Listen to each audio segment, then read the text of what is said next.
name is Beston. I live in Cape Town. Also, I do delivery.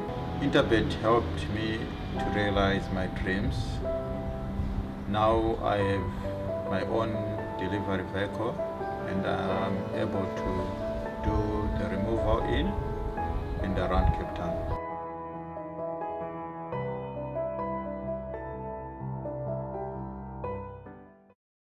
Race 3, the first leg of the pick 6 is a maiden plate for fillies and mares over 1,600 metres. The off time is 13:35. It's a very, very competitive heat. In the early betting exchanges, number 6, Kitty Boy's Girl, tops the boards at 5-2. We have then numbers 2, Mythical Tune, 4, Rowan's Dream at 6-1, along with number 5, I've Got Wings at 6-1, number 3, Jollification 7-1, 7, Salient Point 7-1, and 8, Trip to Nebraska at 7-1. So many Warren with chances. Top of the boards, number 6, Kitty Boy's Girl, is my first choice by virtue of the consistency shown coming into the race. Relatively lightly raced, going 1,600 metres. She's had the 7 starts for 2 seconds and 2/3. So the form is not too bad. Rachel Venica teams up with Yogis Govender. But for me, at the very least, you've got to include all of numbers 2, 3, 4, 5, and 6 in the opening leg of the pick 6. Graham, yeah, a tricky maiden plate for the girls. Kitty Boy's Girl, she deserves her place at the top of the betting boards, you're quite right. At last run, I know there was a bit of argy-bargy in the straight, but still, I took the wind out of my sails. I expected a lot more from her, to be quite frank with you, but she's got an outstanding chance. My choices are all attractively priced. Salient Point, the Lingari filly, gets blinkers on. Billy Jacobson's going to ride. His last 2 runs have been much better, and around 7-1 with Salient Point, so I'm interested there. And then I go across and talk about Mythical Tune. Duncan Stables turned and come good for Alan Béchard, Dr. Alan Béchard.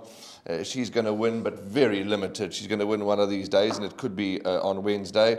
And then I've Got Wings. Sean Veal now gets the ride, so I'm happy to see that. Nothing wrong with Keratili Kachedi. He's a promising young apprentice, just that Sean Veal's in a rich vein of form. And then Rowan's Dream, I think, can do better now. 3rd run up for the stable. So an interesting race. Even Jollification, who showed great improvement from run 1 to run 2. So it's tricky. Over the page, Lady is a champ, nearly won at long odds last time. But for me, my first 2 are 7, Salient Point, and 2, Mythical Tune. Healthy respect, obviously, for Kitty Boy's Girl.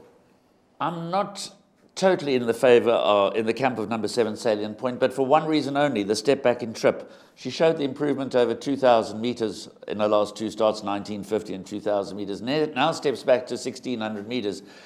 Being by Lingari out of the parade leader, I would have thought the further she goes, the better. That being said, of course, she's got the form to be competitive here. Last 2 runs have been much better, as you've suggested. Jollification, good second start, doesn't feature in the best weighted column because it's only had the 2 starts. On that run behind Little Lady's got the beating of many in this race. So 7-1 seems quite an attractive price about number 3, Jollification, in the early betting exchanges. But it is an evenly matched maiden race for fillies and mares over 1,600 metres. Kitty Boy's Girl, top of the boards, is my first choice. You've heard Warren's point of view. He likes Salient Point and Mythical Tune. Mythical Tune is my second choice, along with number 5, I've Got Wings. But it is not a cut and dried race. It's evenly matched. Again, pace will be a major factor.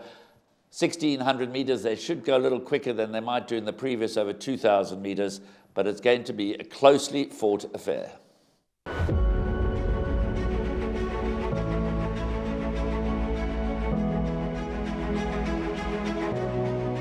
Good fun. Days like these are great. You get the whole industry together, and to have, companies and corporations like Interbet and Cape Racing who are so generous with sort of time and energy into making a day like this possible is it's fantastic for everyone.